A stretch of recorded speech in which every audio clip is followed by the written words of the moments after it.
Good morning, everyone, and welcome to Tuesday Tea-votion. So glad to be back with you all. I will be honest, I do not feel well today, so please bear with me. I'm going to push through anyway. So just thank you for being here and being a part of Tea-votions with me. I do appreciate you taking the time out of your day, whether you're listening with us live right now or if you're watching at a different time via YouTube or on Facebook. Also, I apologize if you hear a little whining in the background. I've got little Miss Buttercup over here. She needs to be napping, but of course she wants to be a part of everything. So anyway, I want to get started today, though. I'm going to read some scriptures actually for us today. This is found in Genesis 32, 22 through 28, where Jacob wrestles with God spiritually and emotionally, but he wrestles physically with an angel. And these scriptures, it goes back and forth in different translations and all, saying he wrestled with God, and in other scriptures it say he wrestled with an angel. But we know that God sent the angel to physically wrestle with Jacob to carry out God's plan. So just keep that in mind if I'm going back and forth saying Jacob wrestled with God, Jacob wrestled with the angel. It's all the same. So starting in verse 22, that night Jacob got up and took his 2 wives, his 2 female servants, and his 11 sons, and crossed the ford of Jabbok. After he had sent them across the stream, he sent over all of his possessions. So Jacob was left alone, and a man wrestled with him till daybreak. When the man saw that he could not overpower him, he touched the socket of Jacob's hip, so that his hip was wrenched as he wrestled with the man. Then the man said, "Let me go, for it is daybreak." But Jacob replied, "I will not let you go unless you bless me."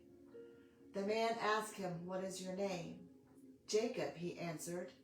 Then the man said, "Your name will no longer be Jacob, but Israel, because you have struggled with God and with humans and have overcome."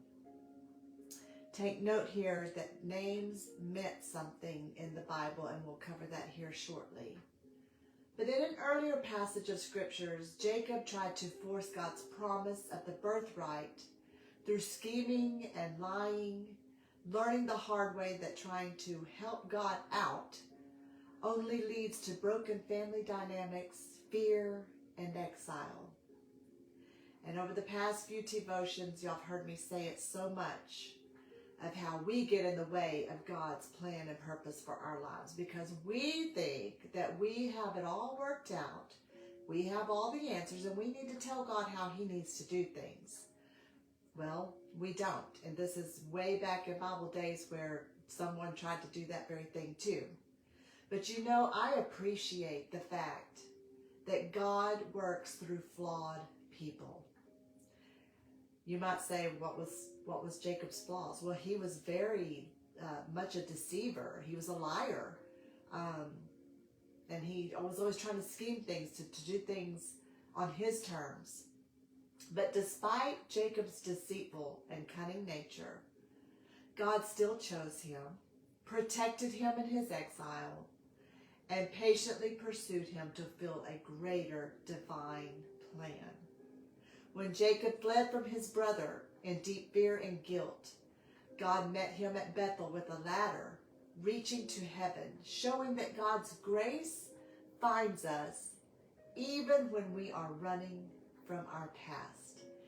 The song, "Your Goodness is Running After," the Goodness of God song, where it says, he's running after me. Yes, he is. We can't run from our past because his grace and mercy is always going to come running after us. Jacob wrestled with God all night at Peniel, refusing to let go until he received a blessing, which teaches us the value of holding fast to God through life's hardest struggles. Jacob had to stop relying on his own clever tricks and deceit. His name meant the supplanter. A supplanter by definition means one who wrongfully or illegally seizes and holds the place of another. We use other terms for this, such as claim jumper, one who illegally occupies the property of another. So whatever word or phrase you use for supplanter, none of them is good. And we know that this stems from him stealing the birthright of his twin brother. But Jacob had to stop relying on his own clever tricks and deceit when his hip was dislocated during his wrestling match with God. He surrendered, and God gave him a new name and a new identity as Israel. Israel means Prince of God, alongside its other primary literal meaning, which means one who struggles or wrestles with God. So after decades of fear and separation, Jacob humbled himself, met his brother Esau face to face, and they experienced emotional forgiveness, proving that broken relationships can be healed through grace, that grace and mercy that's running after us day after day. God's love for Jacob was not based on Jacob being a good or righteous person. Instead, the Bible describes it as an act of sovereign choice and unmerited grace. We are not worthy of God's grace and blessing and mercy. But that's not the God that we serve to withhold that from us. He gives it to us despite who we are and how we act. It's an act of sovereign choice and unmerited grace. God chose Jacob before he and his twin brother Esau were even born to carry out his divine promise and covenant plan through the nation of Israel. I think we can all agree that Jacob deeply valued the spiritual birthright and God's covenant promise, whereas Esau, the one who it belonged to, treated his birthright with casual disregard. And famously and ultimately, he sold it for a single bowl of stew. If you're not familiar with the story, I suggest you go back and read that story in its entirety. Jacob wanted God's divine favor and assurance, specifically seeking protection from his estranged brother Esau and a personal confirmation of the covenant promise. During his famous night of wrestling at Peniel, Genesis 32, Jacob refused to let go of the divine figure until he was blessed, resulting in his survival, a transformed identity, that new name he got, a new name, which is Israel. From this wrestling match, Genesis 32, we learn that spiritual growth often comes through deep struggle, honesty and vulnerability about our flaws, surrendering our self-reliance to God. This intense encounter changes Jacob from a trickster relying on his own wits into a transformed man of faith. It's such an incredible story, really. His story reminds us that the wrestling itself isn't a sign of weak faith, but it's the mark of a faith that refuses to let go. That's a powerful statement, my friends. He says, I will not let you go until you bless me. That's what Jacob was getting at. It's the mark of faith that refuses to let go. When Jacob wrestled with God, he holds on, refusing to quit, refusing to back down, refusing to tap out. I feel like that's where I'm at right now with God. And my husband and I, we're not going to let go until he blesses us. The last few years have seemed like we've been in a wrestling match. It's felt like I would take one step forward and 3 steps back. We would see glimpses of his glory, but not the fullness. We would have one victory, then we would step right back into another battle. We would learn to stand just to be knocked back down again. But there is endurance I feel rising on the inside of me. There is a grit that has been developed in the fight. There's a strength that comes from that, where you can't gain that strength any other way except the wrestling match.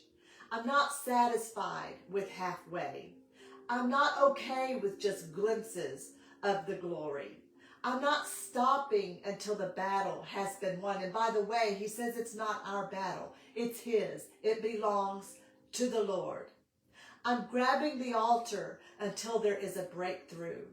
I'm striking the ground until every adversary is defeated. I'm not giving up on my kids like the enemy is screaming for me to do, calling them lost causes. There's no hope for them. Just because I do not see God working in their lives like I think he should be. I'm contending until there is a move of God. I'm not letting go until he blesses me, blesses my family, until he fulfills the promise of my children's complete surrender to him and to his will. I'm holding on until the right doors are opened. I'm holding on until I walk in victory. I'm holding on until he pours out his presence. I'm holding on during this wrestling match until revival comes. That's not just for my household, but that's to my church. That's to my neighbors. That's to my family. I'm holding on until revival comes throughout this nation. I'm not letting go until he blesses me. Whatever it takes. If I need a change of heart, change my heart, God. Change who I am. Change my name. Change whatever you need to, God. But I'm not letting go until you bless me. Smite my thigh if you must, but I'm not letting go until you bless me. I'm not letting go until you heal, deliver, and save my family. I will rise up from this fight in total victory. I may walk with a limp, but the enemy will know that I never let go. My friends, I do not know where you are today on your journey, what wrestling match God may have you in right now. But can I just tell you, do not let go. If you are serious about a move of God in your life, if you are serious and desperate for deliverance, healing, resurrecting power within your family, within your friends, within your co-workers, wherever you are in life, I challenge you, don't let go until the blessing comes. Whatever it takes, dedicate your life. Rearrange things in your life that maybe are distracting you.